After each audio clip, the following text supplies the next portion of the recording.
Bonjour frères et sœurs, aujourd'hui nous allons vous présenter quelques éléments qui structurent la messe. En premier lieu, nous avons ici un autel qui est l'autel dit Propopoulo où le prêtre célèbre habituellement. Puis il y a un deuxième autel qu'on appelle le maître-autel. C'était l'autel où les prêtres célébraient la messe jusqu'avant la réforme liturgique. Cet autel, il est dit aussi ad orientem ou tourné vers l'Orient. L'autel signifie simplement élevé. Originellement, l'autel est le lieu servant de point de jonction entre Dieu et le monde. Les montagnes et les collines sont pour cette raison les lieux privilégiés où l'on construit des édifices sacrés. Dieu y descend et l'homme y monte, touche les montagnes et qu'elles fument. Psaume 143, verset 5. L'autel est aussi donc le lieu du sacrifice, le lieu où on offre de la nourriture à Dieu.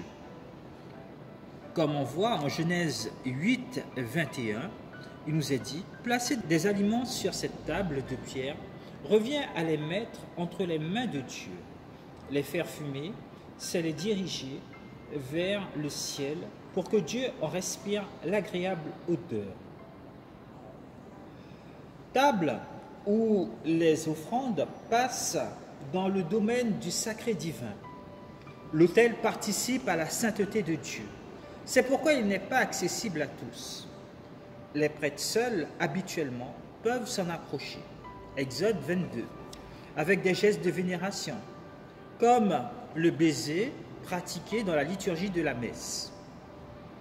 La table d'Holocauste, où la victime part tout enfumée vers Dieu, l'autel est aussi la table où Dieu et la communauté des fidèles se partagent les aliments en signe de communion. La nourriture venue de Dieu lui est restituée et la part qui revient à l'homme est pleinement reconnue comme sacrée. Dieu et l'homme communient à la même vie, ils s'en convivent. Lors de la conclusion de l'alliance au Sinaï, une partie du sang des victimes sacrifiées est versée sur l'autel, qui représente Yahvé, et l'autre partie sur le peuple. Grâce au sacrifice, Dieu et l'homme deviennent consanguins. Exode 24. Regardons un peu tous les autels.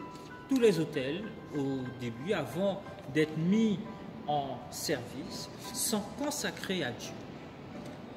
À ce moment-là, il y a l'onction avec le Saint-Crème.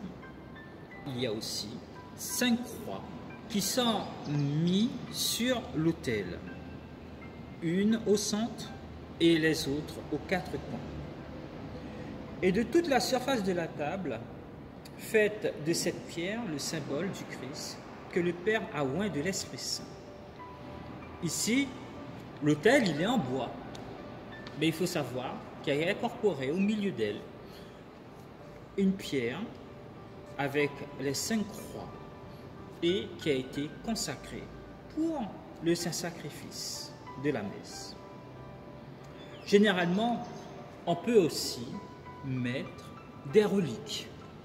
Ça peut être un bout de tissu, ça peut être des os. En fin de compte, c'est pour dire que la personne a tellement vécu proche du Christ, a tellement été témoin du Christ, qu'aujourd'hui, c'est pour manifester le sacrifice de la tête et de celui des membres du corps mystique. Dans nos églises, l'autel, où se renouvelle l'unique sacrifice de la nouvelle alliance, est le centre de convergence de tout l'édifice.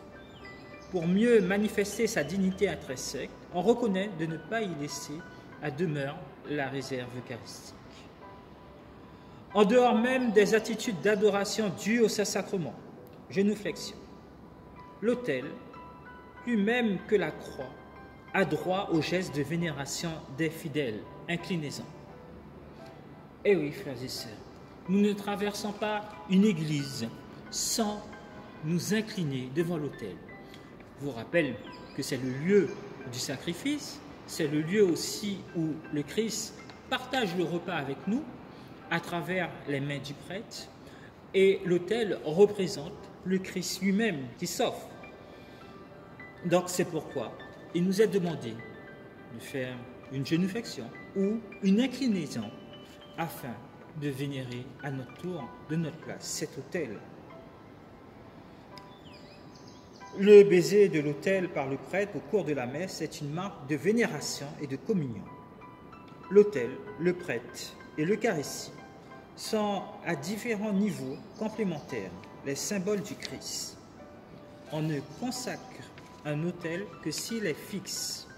Un autel mobile peut être béni par l'évêque ou par le prêtre responsable de l'église où il se trouve. Et alors, s'il est mobile, on n'y dépose pas des reliques de saints.